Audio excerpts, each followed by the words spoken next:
inovasi dari kita itu namanya gendis. Kita ambil dari bahasa Jawanya gendis yang artinya sendiri. Katanya sendiri adalah glucose is invasive daily checker and insight system. Jadi alat itu apa sih? Jadi kita berkaca lagi kayak di Indonesia bahkan di dunia, diabetes mellitus itu salah satu penyakit yang dia cukup umum ya diderita, tidak hanya pada lansia, geriatri, tapi juga di seluruh umur gitu juga bisa terkena gitu. Maka dari itu berkaca dari prevalensi diabetes mellitus terutama di Indonesia sendiri, bahkan di Jawa Timur juga tinggi, maka kita menciptakan suatu alat yang dia itu bisa untuk monitoring terutama. Karena apa? Karena alat kita itu tidak pakai jarum, bahkan microneedle pun tidak gitu. Kan biasanya orang itu ngecek kan pakai lancet gitu ya, harus ditusuk jarinya gitu.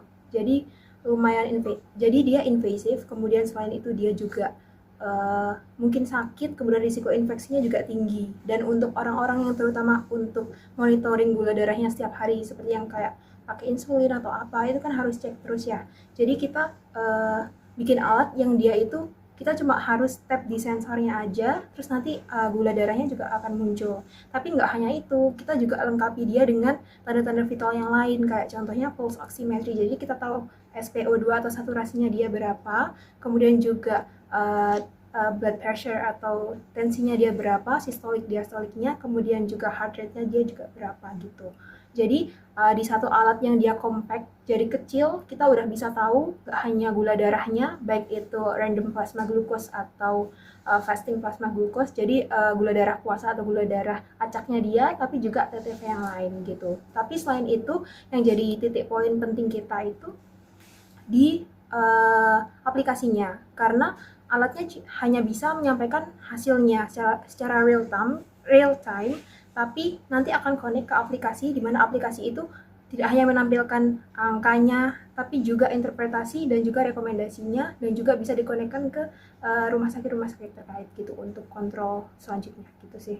Untuk alatnya sendiri itu pakai sensor, jadi kita pakai infrared. Jadi pakai sinar infrared, nanti di darah itu ada molekul glukosa yang nanti bisa dideteksi oleh sinar infrared itu, kemudian molekulnya nanti akan terdeteksi molekul glukosa itu dalam darah, dan juga nanti akan lewat near spectroscopy, jadi nanti hasilnya akan tertera di sini. Tapi sebelum itu kita juga cari codingnya. Jadi maksudnya dari alat itu kita juga trial and error gitu ya. Jadi dari hasilnya kita bandingkan dengan yang dia pakai invasive supaya kita nanti tahu spesifitas dan juga sensitivitasnya. Jadi nanti kita cari rumusnya lagi nih untuk alat ini biar dia akurat gitu, biar sensitif dan juga spesifik gitu sih. Untuk prosesnya sendiri kita mulai dari planningnya itu kira-kira 1 tahun. Jadi November tahun 2024 kita diskusi untuk yang pertama kali. Jadi mau konsepnya dibawa kemana, kemudian alatnya kayak gimana, kita mau buat apa gitu, itu November tahun 2024. Kemudian kita ada developing dari kita ini dulu, cari-cari kayak literatur, jadi kayak scientific trial dan juga trialnya kita cari sumbernya, sourcesnya, kemudian setelah itu kita kumpulkan untuk semua dasar materinya itu, kemudian kita coba nih plotting ke gimana desainnya, kemudian kita mau cek apa nih dibawa kemana alat ini, kemudian apa yang membuat alat ini itu menjadi sesuatu yang baru gitu. Jadi 2024 kemudian untuk pengecekan dari dicobanya dibandingkannya dengan yang invasif itu sekitar Februari.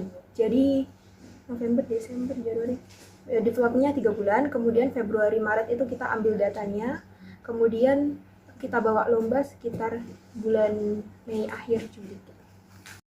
Download Tribun X sekarang, menghadirkan lokal menjadi Indonesia.